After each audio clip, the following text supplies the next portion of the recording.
Welcome to the video guys. So अपना GDP 24% तक नीचे गिर गया है और सोशल मीडिया के ट्रोल्स को छोड़कर इसकी कोई बात नहीं हो रही है। It's a huge shock to the economy. दोस्तों मैं हूं अभिनव और इस वीडियो में बात करूंगा कि अपना जीडीपी 24% तक नीचे क्यों आ गया है। क्या इससे हमारे देश की इकोनॉमी 4-5 साल पीछे चली गई है और इसका जिम्मेदार कौन है? चाइना, कोरोना वायरस और लॉकडाउन, या फिर मोदी गवर्नमेंट की भी कुछ जिम्मेदारी बनती है? अब चैनल पे नए हो तो सब्सक्राइब करना मत भूलना और बेल नोटिफिकेशन दबाना मत भूलना।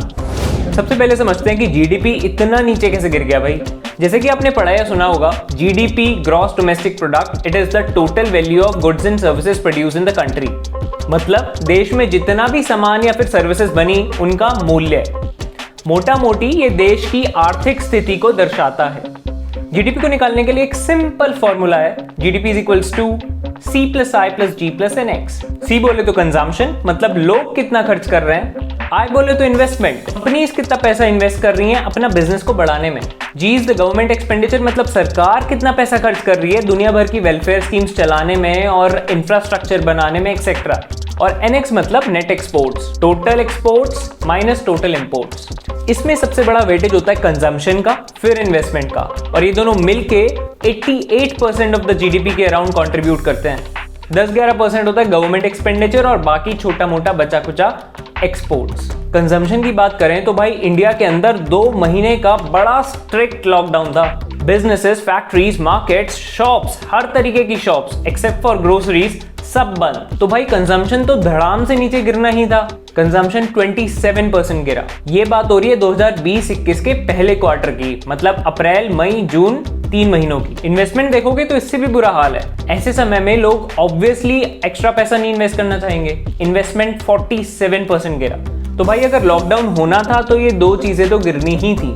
अब लॉकडाउन करना चाहिए था या नहीं, इस चीज पर आगे बात करेंगे। अब इस जीडीपी के फॉर्मूले में C और I तो बहुत तकड़े गिर गए। अब केवल G और NX थोड़ा बहुत हालत सुधार सकते हैं। तो ऐसे समय में जीडीपी की गिरावट कम करने के लिए सरकारें अपना खर्चा बढ़ा देती हैं। इंडिया में भी सरकार ने अपना खर्चा बढ़ाया, पिछले साल के मुकाबले 16% बढ़ा दिया। फाइनली अगर नेट एक्सपोर्ट्स की बात करें तो ज्यादातर ये जो नेट एक्सपोर्ट्स है ये नेगेटिव में रहता है, क्योंकि हम बाहर से बहुत सारा क्रूड ऑयल इंपोर्ट करते हैं। पर लॉकडाउन में तो ऑयल का कंजम्पशन ज्यादा हुआ ही नहीं, इसलिए इंपोर्ट्स कम हुए और इसलिए ये जो NX है, नेट एक्सपोर्ट्स हमारे बढ़ गए 165% टोटल। सो ओवरऑल अगर आप पिक्चर देखोगे तो अपना जो जीडीपी गिरा है वो लो कंजम्पशन और लो इन्वेस्टमेंट के कारण गिरा है। अब बात करते हैं गलती किसकी है। देखो भाई इसमें 2 पॉइंट है। पहला पॉइंट है लॉकडाउन। कंजम्पशन और इन्वेस्टमेंट लॉकडाउन के कारण गिरा और कुछ लोग कह रहे हैं कि लॉकडाउन की जरूरत नहीं थी। अभी करंटली इंडिया में इतने ज्यादा केसेस हैं और उसके बाद भी सब कुछ नॉर्मली चल रहा है, मतलब एटलीस्ट बिजनेसेस, फैक्ट्रीज सब कुछ चल रहे हैं। तो सरकार ने फालतू की एक सीवियर लॉकडाउन कराया। अब ये जो आर्गुमेंट दे रहे हैं लोग केवल गवर्नमेंट को क्रिटिसाइज करने के लिए, ये एकदम फालतू है। अप्रैल में भी इंडिया में केसेस बहुत कम थे क्योंकि लॉकडाउन था।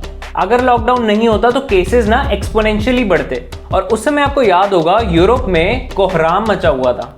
इटली की सिचुएशन याद है आपको? डॉक्टर्स को ये डिसाइड करना पड़ रहा था कि किस मरीज को बचाएं और किसको मरने दें। मेन प्रॉब्लम उस समय थी मेडिकल सप्लाईज की कमी। इतने पैसे वाली डेवलप्ड कंट्रीज जिनका वर्ल्ड क्लास हेल्थ केयर है, बेसिक PPE, डॉक्टर्स के लिए मास्क, सैनिटाइजर्स, वेंटिलेटर्स, ये सब नहीं खरीद पा रही थी। और अगर ऐसे समय में इंडिया में केसेस का एक्सप्लोजन होता तो लाखों लोग मरते।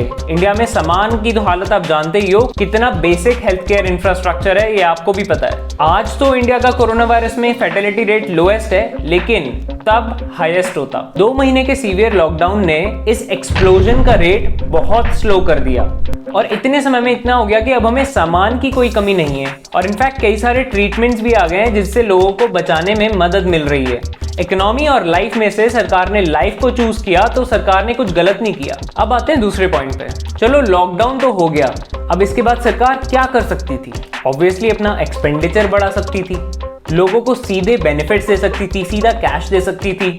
सरकार ने ये कुछ हद तक किया, लेकिन जितना रिक्वायर्ड था उतना नहीं किया।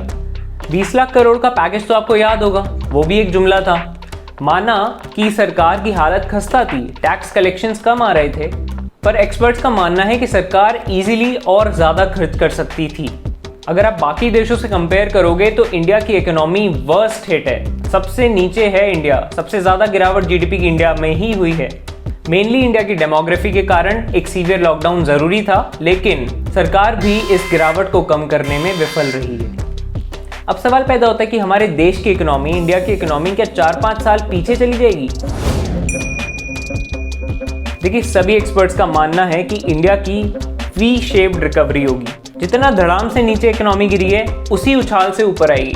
हिस्टोरिकल ट्रेंड से भी आप ये सेफली प्रेडिक्ट कर सकते हो, चाहे वो स्पेनिश फ्लू वाला पेंडेमिक हो या फिर 2008 के इकोनॉमिक क्राइसिस। इनफैक्ट रिजल्ट्स दिखने भी लगे हैं। PMI नंबर मैन्युफैक्चरिंग देश में कितनी हो रही है इसको इंडिकेट करता है। 4 महीने तक ये नंबर 50 के नीचे चल रहा था और अभी अगस्त में 50 के ऊपर आ गया है। वर्ल्ड बैंक ने 2020-21 के लिए इंडिया का GDP टारगेट दिया है -4.1%।